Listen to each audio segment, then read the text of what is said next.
پہلے بدعت کا معنی سمجھ لیں. بدعت کہتے کس کو؟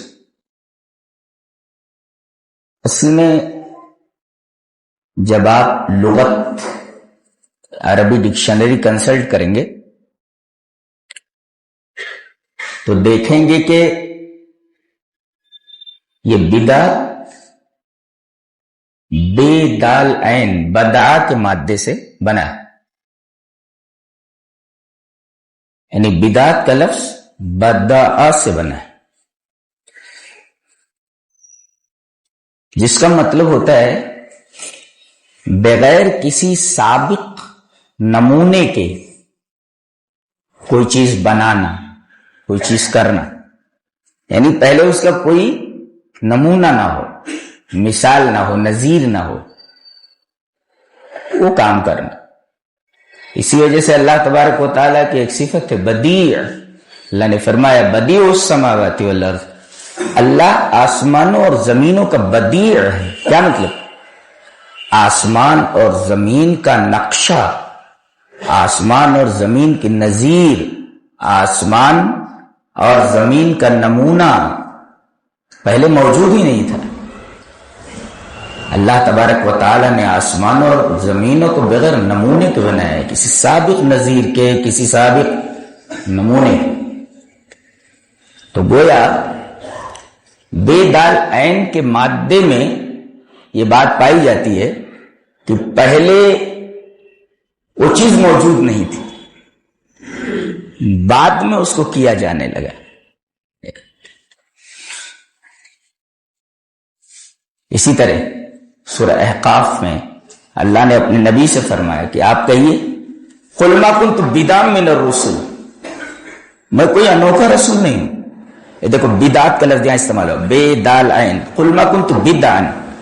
مطلب یہ کہ ایسا نہیں ہے کہ مجھ سے پہلے اور جو رسول تھے وہ میرے جیسے نہیں تھے، وہ میرے جیسے ہی تھے. مجھ سے پہلے یہ نظیر، مثال، نمونہ موجود ہے. جیسے وہ انبیاء تھے، بشر تھے، ایسا میں ہی. یعنی ایسا نہیں ہے کہ میں کوئی انوکھا رسول ہوں، پچھلے جو رسول گزرے میرے جیسے نہیں تھے. سابق میں نظیریں گزر چکی ہیں، سابق میں مثالیں گزر چکی ہیں انبیاء کی، سابق میں نمونے گزر چکے ہیں انبیاء کے.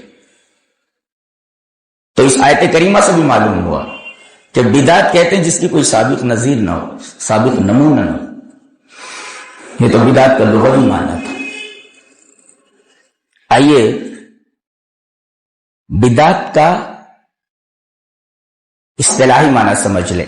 آئیے حدیث دیکھ لیتے ہیں. حدیث اسرا وعن عبد الله بن مسعود رضی اللہ تعالی عنہ قال اتبعوا ولا تبتدعوا فقد كفيتم وكل بدعة ضلالة. رواه الطبراني في المعجم الكبير وقال الهيثمي رجاله الصحيح.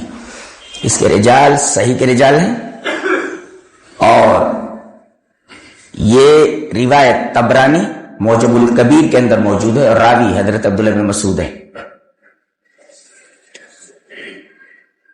حضرت عبداللہ بن مسعود فرماتے ہیں، الفاظ کیا ہے؟ ان عبداللہ بن مسعود رضی اللہ تعالی عنہ قال، عبداللہ بن مسعود فرماتے ہیں اتبعوا، اتباع کرو، ولا تبتدعوا، اور بدعتیں مت کرتے بیٹھ جاؤ، بدعتیں مت کرو. اس اثر سے کیا معلوم ہوا کہ اتباع یہ اپوزٹ ہے ابتداء کے. یعنی جو اطاعت ہے، اتباع ہے، وہ بدعت نہیں ہے، اور جو بدعت ہے وہ اتباع نہیں ہے اور اطاعت نہیں ہے. گویا کہ دونوں ایک دوسرے کے اپوزٹ ہیں. یعنی جو آدمی ابتداع کر رہا ہے، یعنی بدعت کر رہا ہے، وہ اتباع نہیں کر رہا ہے. اتباع اور ابتداء ندی، ابتداء نہیں، ابتداع بدعت سے، جو اتباع کی ضد ہے. یہ ندی کے دو پارٹ ہیں، آپس میں کبھی نہیں مل سکتے. جو اتباع ہے وہ ابتداء نہیں، وہ بدعت نہیں، اور جو بدعت ہے ابتداء ہے وہ اتباع نہیں.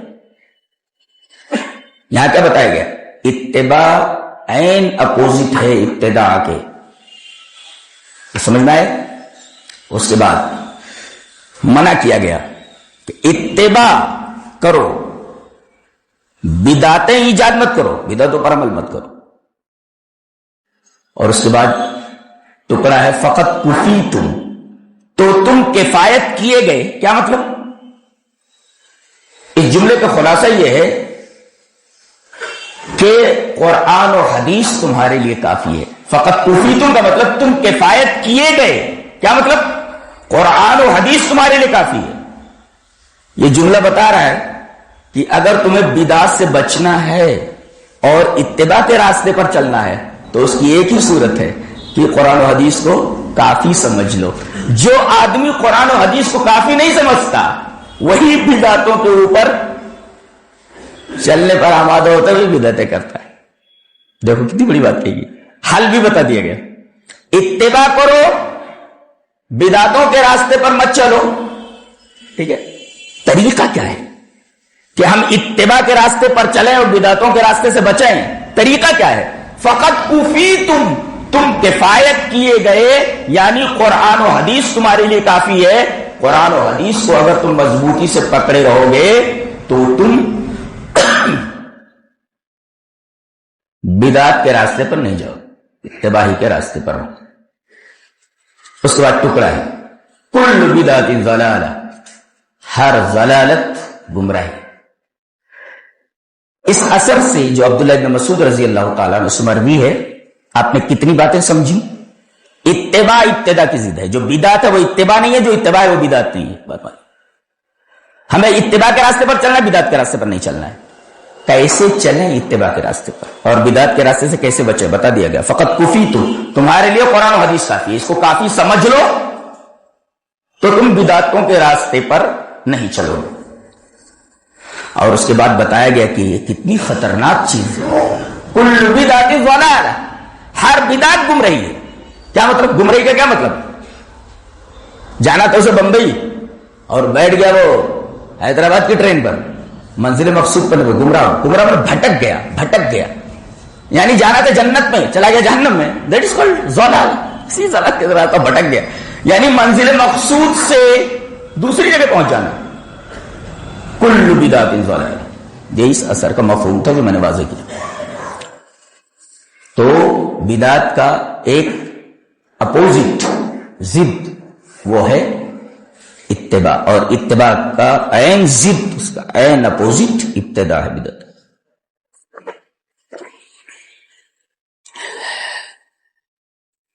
ایک حدیث اور بھی ہے، اس میں بتایا گیا کہ بدعت کا عین اپوزٹ سنت ہے. چلو وہ حدیث پڑھ لیتے ہیں. حدیث اس طرح: وعن حسان رضی اللہ تعالی عنہ قال مبتدا قوم بدعتا فی دینہم الا نزع اللہ من سنتہم مثلها ثم لا يعیدها الى یوم القیامہ. رواہ الدارمی فی کتاب العلم. حضرت امام دارمی رحمہ اللہ دارمی شریف میں یہ حدیث کتاب العلم میں لائے ہیں. اور حضرت حسان اس روایت کے راوی. ترجمہ: حضرت حسان فرماتے ہیں کہ مبتدا قوم بدعتا فی دینہم، اپنے دین میں جو شخص کوئی بدعت ایجاد کرتا ہے تو الا نزع اللہ من سنتی مثلها. یہ دیکھو ایک نقصان کتنا ہے کہ ایک آدمی ایک بدعت ایجاد کرتا ہے تو اللہ اس کی زندگی سے ایک سنت نکال دیتا ہے. اب جتنی بدعتیں کرے گا اتنی سنتیں اس کی زندگی سے نکلتی جائیں گی. تو مبتدا قوم بدعتا فی دینہم الا نزع اللہ من سنتہم مثلها، جس طریقے کی بدعت ہوگی اس طریقے کی سنت اس کی زندگی سے نکال دی جائے گی اور دوبارہ وہ سنت لوٹائی نہیں جائے گی قیامت تک. ثم لا یعیدها الی یوم القیامہ، قیامت تک اس بدعت کے بدلے میں جو آدمی کے ہاتھ سے سنت گئی ہے، اس سنت کا لوٹنا قیامت تک ممکن نہیں ہے. استدلال یہ کر رہا ہے کہ پہلا اثر جو میں نے پڑھا جسے امام طبرانی رحمہ اللہ المعجم الکبیر میں لائے ہیں، یہ امام دارمی میں کتاب العلم کے اندر لائے ہیں. اس کے راوی حضرت عبداللہ بن مسعود اس کے حضرت حسان. تو اس میں بتایا گیا کہ ابتداء یعنی بدعت عین اپوزٹ ہے اطاعت کے اور اتباع کے، اور اس حدیث میں بتایا گیا کہ بدعت کا عین اپوزٹ سنت ہے. اور یہ بتایا گیا کہ آدمی کوئی بھی بدعت ایجاد کرتا ہے تو اس کی زندگی سے اسی کی طرح، اسی کے مثل، اسی کے برابر سنت نکال دی جاتی ہے. اور سب سے بڑا خطرناک معاملہ تو یہ ہے کہ وہ سنت جو بدعت کی وجہ سے اس کی زندگی سے نکالی گئی ہے پھر قیامت تک وہ لوٹتی نہیں ہے، اسے لوٹایا نہیں جاتا. تو استدلال میں ہم کہاں تک پہنچے؟ لغوی معنی کیا ہے بدعت کا وہ بتایا گیا. پھر اس کے بعد بدعت کیا ہے؟ اتباع کی ضد ہے، یعنی جو بدعت ہے وہ اتباع نہیں. اور اس حدیث سے معلوم ہوا کہ بدعت کا اپوزٹ سنت ہے. جو سنت ہے وہ بدعت نہیں ہے، جو بدعت ہے وہ سنت نہیں.